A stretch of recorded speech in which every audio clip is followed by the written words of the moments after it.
Hello learners, welcome to my YouTube channel to the point learning. आज मैं आपके साथ क्लास 11th बिजनेस स्टडी का topic types of partnership discuss करने जा रही हूँ कि टाइप्स ऑफ पार्टनरशिप, आपके जितने भी पार्टनरशिप फर्म्स हैं वो कितने तरीके की होती हैं। तो वो दो टाइप्स में डिवाइडेड हैं। पहला है बेसिस ऑफ ड्यूरेशन, यानी कि टाइम के अकॉर्डिंग 3 पार्ट्स में डिवाइडेड है, और basis of liability of members, यानी मेंबर्स की लाइबिलिटी के अकॉर्डिंग डिवाइडेड है। अब लाइबिलिटी क्या होती है वो मैं आपको आगे समझाऊंगी। तो सबसे पहले देखते हैं on the basis of duration, ये कितने पार्ट्स में है। तो partnership at will, fixed partnership and particular partnership, ये 3 पार्टनरशिप टाइप्स आपके ड्यूरेशन के बेस पे हैं, यानी समय के हिसाब से। और दूसरा है आपका basis of liability of members, यानी मेंबर्स की लाइबिलिटी के अकॉर्डिंग 2 पार्टनरशिप डिवाइडेड है, general partnership and limited liability partnership. तो सबसे पहले 1 बाय 1 इनको डिस्कस करना शुरू करते हैं। सबसे पहले है आपका पार्टनरशिप एट विल। इसका मतलब क्या होता है? It is formed for an indefinite period, यानी कि कितने समय के लिए होती है? तो इनडेफिनेट पीरियड के लिए होती है। कोई जरूरी नहीं, कोई पर्टिकुलर टाइम डिसाइड नहीं होता कि इतने साल बाद या इतने टाइम बाद हम अपनी पार्टनरशिप को डिसॉल्व कर देंगे, खत्म कर देंगे। तो ऐसा कुछ भी नहीं होता है, यहाँ पे इनडेफिनेट पीरियड के लिए होती है। It exist at the will of partners, यानी पार्टनर्स की इच्छा पे निर्भर होता है, वो जब तक अपनी पार्टनरशिप फॉर्म को चलाना चाहें तब तक चला सकते हैं, इसीलिए इसका नाम पार्टनरशिप एट विल रखा गया है। And comes to an end when partners desire so, और ये एंड भी इसका कब हो जाता है? जब पार्टनर्स चाहें। यानी अगर 4 पार्टनर्स हैं, उनमें से कोई भी एक पार्टनरशिप में अब जुड़ा नहीं रहना चाहता है, वो चाहता है कि अब हम अपनी पार्टनरशिप खत्म कर लें, या हमको प्रॉफिट नहीं हो रहा, या हम जिस भी कारण से ओपन किए थे अब वो नहीं उसको कंटिन्यू करना चाहते, तो कोई भी पार्टनर एक ये अपनी बात कह सकता है, और उसके बाद ये पूरी की पूरी पार्टनरशिप जो है वो डिसॉल्व हो जाएगी, यानी कि खत्म हो जाएगी। इसको हम कहते हैं पार्टनरशिप एट विल। आते हैं नेक्स्ट पे, fixed period partnership, formed for a specific period of time. ये फिक्स्ड पीरियड के लिए होती है, यानी कि स्पेसिफिक पीरियड ऑफ टाइम के लिए होती है, से 3 इयर्स और 5 इयर्स। 3 साल के लिए या 5 साल के लिए, 2 साल के लिए, 1 साल के लिए, मतलब एक टाइम फिक्स होता है कि इतने टाइम के बाद पार्टनरशिप अपने आप डिसॉल्व हो जाएगी, खत्म हो जाएगी। This type of partnership automatically gets terminated, यानी खत्म हो जाना, on expiry of that specified time period. कब खत्म हो जाएगी? जब वो स्पेसिफिक टाइम आपका खत्म हो गया पार्टनरशिप का, आपके पार्टनरशिप फॉर्म जो है वो डिसॉल्व हो जाएगी, यानी कि अब कोई पार्टनरशिप एग्जिस्टेंस में नहीं रहेगी। जैसे आप किसी काम के लिए 4 फ्रेंड्स एक साथ 4 साल के लिए किसी पार्टनरशिप में एंगेज हुए। अब इस पार्टनरशिप में 4 साल के बाद अपने आप ही पार्टनरशिप जो है वो डिसॉल्व हो जाएगी, ओवर हो जाएगी, खत्म हो जाएगी। और अगर आप उसे कंटिन्यू रखना चाहते हैं तो उसके लिए जब आप रजिस्ट्रेशन कराते हैं अपनी पार्टनरशिप फर्म का, तो वहां दोबारा आपको एप्लीकेशन डालनी पड़ेगी कि नहीं, हम आगे भी कंटिन्यू करना चाहते हैं।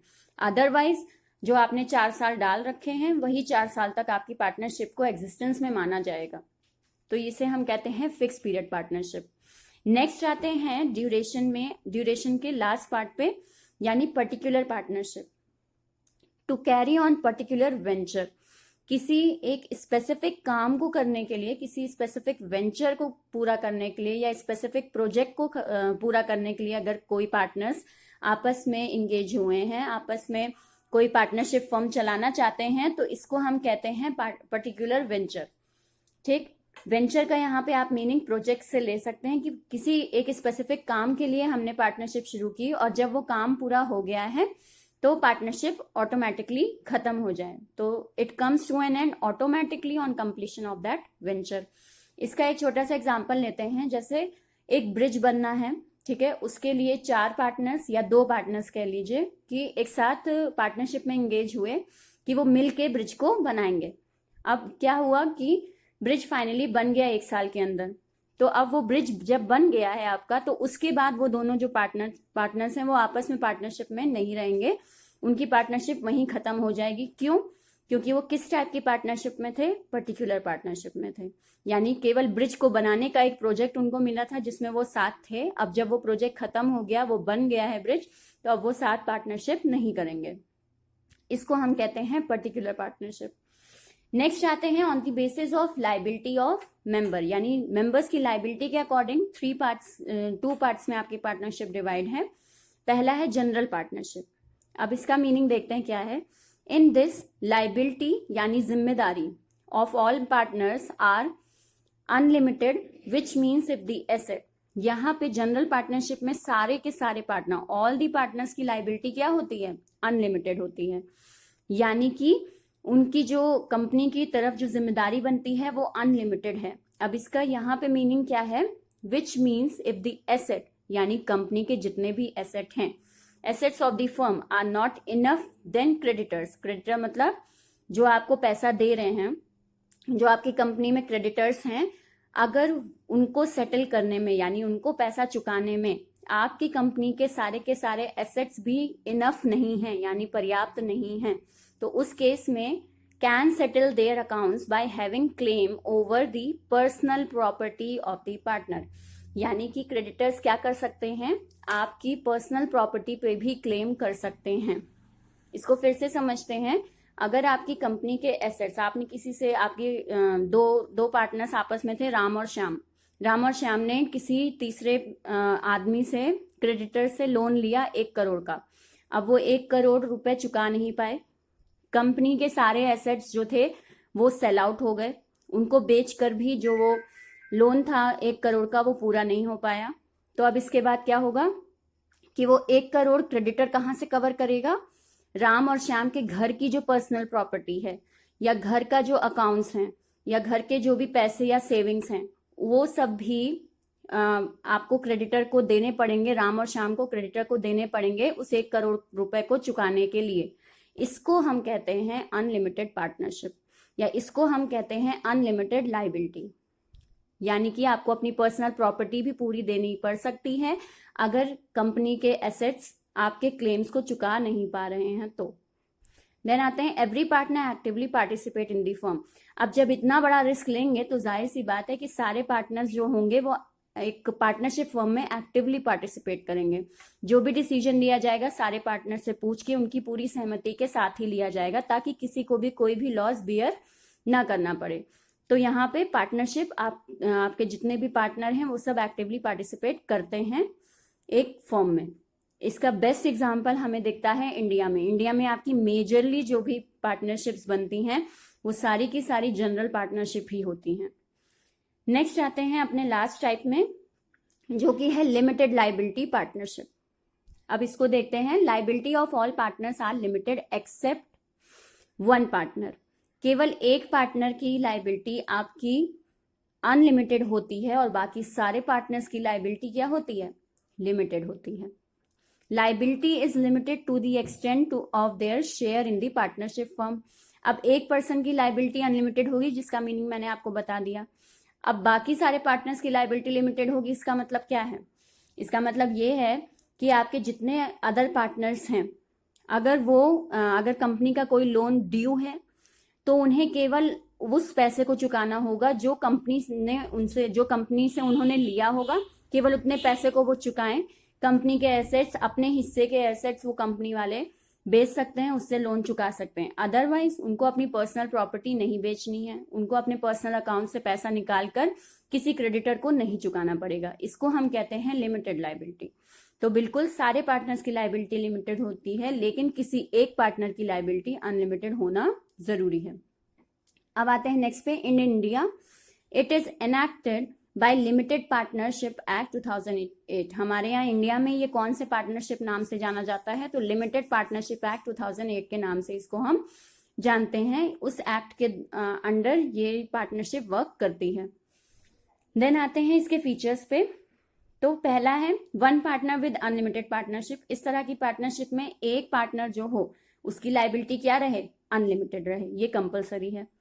Other partners liable to their extent of share. बाकी सारे पार्टनर्स कब तक लाइबल होंगे, एक्सटेंट ऑफ शेयर और कैपिटल कंट्रीब्यूशन, यानी जितने पैसे वो लेकर एक फॉर्म में आए थे उतने ही पैसे अगर लोन उन पर चढ़ा हुआ है, क्रेडिटर्स हैं, तो वो केवल उतना ही पैसा एज अ कैपिटल कंट्रीब्यूशन अपने क्रेडिटर्स को देंगे। उसके अलावा कोई पैसा उन्हें एक्स्ट्रा देने की जरूरत नहीं है।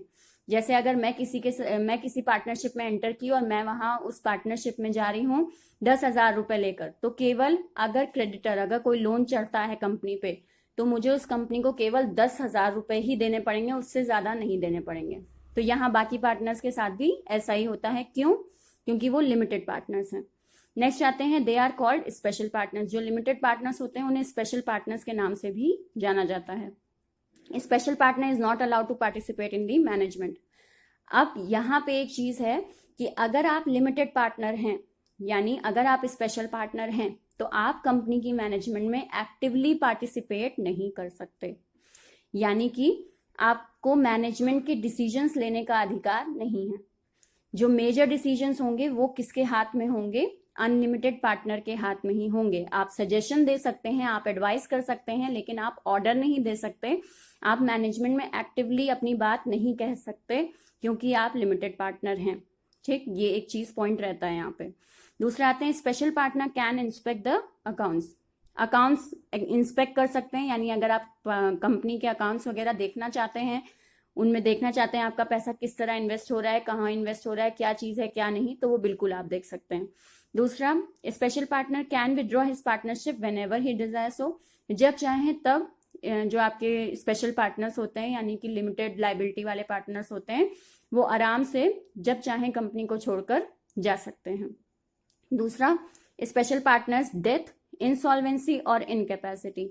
यानी आपके जो स्पेशल पार्टनर्स हैं उनकी डेथ, उनके मर जाने पर, उनके इंसॉल्वेंट हो जाने पर, यानी कि दिवालिया हो जाने पर, या उन इनकैपेसिटी, या वो पार्टनरशिप में काम नहीं कर सकते, ये तीनों में से कोई भी वजह हो तो उस कारण से आपकी पार्टनरशिप डिसॉल्व नहीं होगी। उसका कोई भी इफेक्ट आपकी फर्म पर नहीं पड़ेगा। क्यों नहीं पड़ेगा? क्योंकि वो लिमिटेड पार्टनर्स हैं, वो स्पेशल पार्टनर्स हैं, इसलिए उनके आने या जाने से कंपनी को कोई अंतर नहीं पड़ने वाला।